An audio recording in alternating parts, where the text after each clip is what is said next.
The lord. మన ప్రభు అయిన యేసుక్రీస్తు నామములో మీకు అందరికీ వందనాలు, శుభాలు. మరొకసారి దేవుడు తన కృపలో మనందరినీ సజీవులుగా ఉంచినందుకు ఆ ప్రభుకే మహిమ కలుగును గాక. ఈ దిన దేవుని వాగ్దానము 2వ వృత్తాంతముల గ్రంథము 19వ అధ్యాయము 11 వచనం. మేలు చేయుటకై యెహోవా మీతో కూడా ఉండును. దేవుని బిడ్డలారా, దేవాది మేలు చేయువాడై ఉన్నాడు.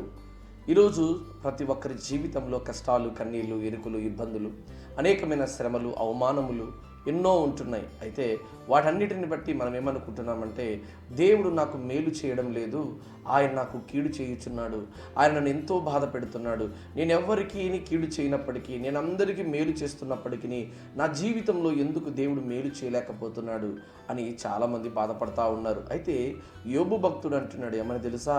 ఇదిగో నేను శోధింపబడిన తర్వాత సువర్ణం వలె అవుతున్నాను అని. చూడండి, ఏదైనా కానీ దేవుడు మనకు తోడుగా ఉన్నాడనే సంగతిని మర్చిపోకూడదు. ఈరోజు దేవాది దేవుడు మనకు తోడు లేని ఎడల ఈరోజు మనం అందరం మరణస్థితిలోకి వెళ్ళేవారము కదా. ఒక్కసారి నా ఆలోచన చేసావా? కరోనా సమయంలో ఎంతోమంది డబ్బులు, ఇదిగో ఆస్తిపాస్తులు కలిగిన వారు బ్రతకలేదండి, చనిపోయారు. వారి డబ్బు వారిని కాపాడలేదు. కానీ దేవుడు ఈరోజు మనకు తోడుగా ఉన్నాడు కాబట్టే ఈరోజు మనం బ్రతకగలుగుతున్నాం, ఈరోజు మనం నివసింపగలుగుతుంటున్నాం. దేవుడు మనకు తోడుగా ఉన్నాడు, అందుకే ఆయన మనకు మేలు చేయవాడై ఉన్నాడు తప్ప కీడు చేయడండి. తెలియజేయబడుతుంది, ఆయన అపకారకులకు కూడా ఉపకారము చేయువాడిగా ఉన్నాడంట. అండి, యేసుక్రీస్తు ప్రభువారిని ఇదిగో చంపడానికి, పట్టుకోవడానికి వచ్చినటువంటి సైనికులు చాలామంది ఉన్నారు. అందులో ఒక సైనికుడు ముందుకొచ్చి ప్రభువును పట్టుకోవడానికి తెగింపసాగినప్పుడు పక్కన నుండి పేతురు గారు కత్తిని తీసుకొని ఆ సైనికుడి యొక్క చెవును తెగ నరుకుతాడు. కీడు చేయడానికి వచ్చినటువంటి ఆయన చెవుని తెగబడినప్పుడు ప్రభువు చూసి ఆనందపడలేదండి. ఆయన మేలు చేయవాడని అక్కడ కనబడతా ఉంది. ఎలాగునో తెలుసా?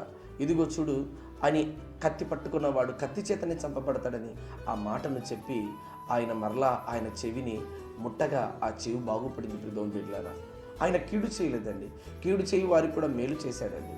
అనేక మంది వ్యభిచారం ముందు పట్టబడినటువంటి స్త్రీని ఇదిగో నిలిచిపెట్టి రాళ్ళతో కొట్టడానికి చూస్తున్నారు. కానీ ఇదిగో ఒక్క రాయి దెబ్బ కూడా ఆమెకు తగలకుండా దేవుడు ఆ వ్యభిచారికి కూడా మేలు చేశాడు.